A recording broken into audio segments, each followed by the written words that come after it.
আমাৰ মিত্ৰ দলৰ প্ৰাৰ্থী ধৰ্মেশ্বৰ ৰায়ৰ কাৰণে আমি এই অঞ্চলত প্ৰচাৰ চলালো আৰু ৰাইজৰ যিটো উৎসাহ যি উদ্দীপনা দেখিছো ধৰ্মেশ্বৰ ৰায় ইয়াত বিপুল ভোটত বিজয়ী হ'ব তাত চিন্তা কৰিবলগীয়া নাই। ৰাইজে হিমন্ত বিশ্ব শৰ্মা ডাঙৰীয়াক পুনৰ মুখ্যমন্ত্ৰী কৰিব বিচাৰে। ভাৰতীয় জনতা পাৰ্টীৰ নেতৃত্বত মিত্ৰ দলৰ এখন চৰকাৰ বিচাৰে আৰু ৰাইজে সেইকাৰণে হিলদল ভাঙি ওলাই আহিছে ধৰ্মেশ্বৰ ৰায়ৰ কাৰণে। আৰু এই অঞ্চলৰ ৰাইজৰ উৎসাহ দেখি মই 100% নিশ্চিত যে ধৰ্মেশ্বৰ ৰায় ইয়াত বিপুল ভোটত বিজয়ী হ'ব। ডেকা ল'ৰা আহিছে, আপোনালোকে জিকাই পঠাওক, উন্নয়নৰ দায়িত্ব আমাৰ ওপৰত এৰি দিয়ক, উন্নয়ন হ'ব। বদৰুদ্দিন আজমলে কৈছে মিয়াৰ কামিহাৰ যদি ভাঙে মিয়াই আপোনালোকৰ কামিহাৰ ভাঙিব। মিয়াৰ ওপৰত দাদাগিৰি কৰিলে মুখ্যমন্ত্ৰীৰ ওপৰত মিয়াই দাদাগিৰি কৰিব। অসমৰ কাৰণে অত্যন্ত দুখজনক কথা এইটোৱে যে বদৰুদ্দিন আজমলে অসমীয়া মানুহৰ কামিহাৰ ভাঙিম বুলি ক'ব পৰা হ'ল।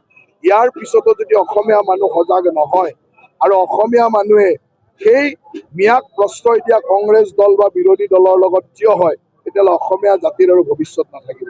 সেইকাৰণে মোৰ বিশেষকৈ বজালীবাসী ৰাইজটো সদায় স্বাভিমানী ৰাইজ, বজালীবাসী ৰাইজ জাতীয়তাবাদী ৰাইজ। গতিকে অসমীয়া মানুহৰ কামিহাৰ ভাঙিব খোজা কংগ্ৰেছ দলক শিক্ষা দিব আৰু কংগ্ৰেছৰ লগত থকা জাহাজ পাৰ্টিকে শিক্ষা দিব বুলি বজালীবাসী ৰাইজ একদম থিয় হৈ লৈছে। আপোনালোকৰ উৎসাহ আমি দেখিছো, কিন্তু গৌৰৱ গগৈ যুঁজ এখন যে হ'ব, কাৰ লগত কি যুঁজ হ'ব? গৌৰৱ গগৈৰ যুঁজ এইটোৱে হ'ব যে হেলিকপ্টাৰত ব্লু লেভেলৰ বটল ওলাব, এইবিলাকে যুঁজ আৰু যুঁজ তাতেই। গৌৰৱ গগৈৰ যুঁজটো তাতেই কৰিব, ৰাতি ব্লু লেভেলৰ লগত বিভিন্ন ধৰণৰ এনেকুৱা যিবিলাক আপোনালোকে হেলিকপ্টাৰত দেখা পায় তেনেকুৱা যুঁজ এখন তেওঁলোকৰ মাজত হ'ব।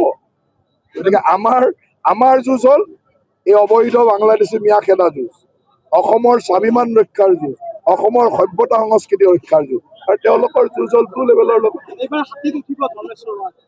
ধৰ্মেশ্বৰ ৰায় হাতীত উঠি দিছপুৰ পাব, চিন্তা নাই। অকলে অকলে মীৰা বৰঠাকুৰে পানীৰ মাজত লাইভ কৰি আছে। কথাটো এইটোৱে যে এই মানুহবিলাক এই ফেচবুক ছচিয়েল মিডিয়াতে এনেকৈ ওলাই থাকে, তেওঁলোকৰ লগতো মানুহ নাই। গতিকে মানুহ নাই যেতিয়া ওলাই থাকিব, তেওঁলোককো শুভেচ্ছা দিছো, কিবা এটা ওলাই থাকিব পৰা ব্যৱস্থা হৈ আছে। আসনৰ কথা মই নকওঁ, কিন্তু বিগত দিনত আমি ৰাষ্ট্ৰীয় গণতান্ত্ৰিক মৰ্চাই যি আসন পাইছো তাতকৈ বেছি আসন। আপোনাৰ গানটো বৰ ধুনীয়া হৈছে, আপোনাৰ মুখস্থ হৈছে নে?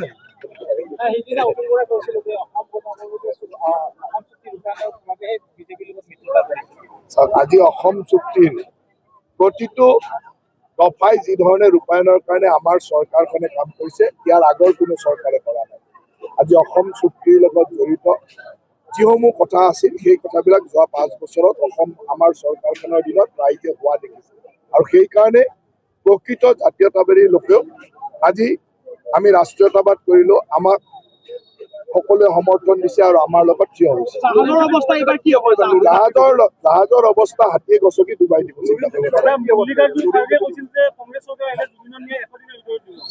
তেওঁলোকে এই কথাবিলাক নাজানে কাৰণে যি টি কৈ আছে, গতিকে মই সেই সম্পৰ্কে ক'ব নাযাওঁ। কিন্তু এটা কথাই আশা ৰাখিম যে এইবাৰ আমাৰ চৰকাৰ অহাৰ লগে লগে অসমৰ চাৰিওদিশৰ বিকাশ আৰু বজালী অঞ্চলৰ বিকাশ হ'ব বুলি আমি নিশ্চিত। সীমাৰ সমস্যাটো যথেষ্ট দূৰ হৈছে।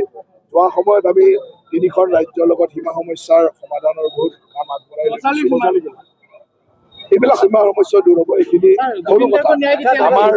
আমাৰ জিলাৰ সীমা, ৰাজ্যৰ সীমাৰ সমস্যাই দূৰ কৰি পেলাইছে আৰু জিলাৰ সীমা চাওক, সকলো আমাৰ মুখ্যমন্ত্ৰী ডাঙৰীয়াই এই ক্ষেত্ৰত যি সবল পদক্ষেপ লৈছে, সেই সবল পদক্ষেপে মই আশা ৰাখো যে ন্যায়পালিকাই খুব সোনকালে ইয়াৰ ৰায় নিশ্চয় গগৈ বিয়া পাতিব পাৰিলে ভাল আছিল, কিন্তু বিয়া পাতিব নোৱাৰিব যেন লাগিছে। কাৰণ তেওঁ বিয়া MLA নহ'লে মন্ত্ৰী বিয়া নহওঁ বুলি কৈছে। গতিকে মোৰ এইবাৰ বিয়া পাতিব নোৱাৰিব যেন লাগিছে।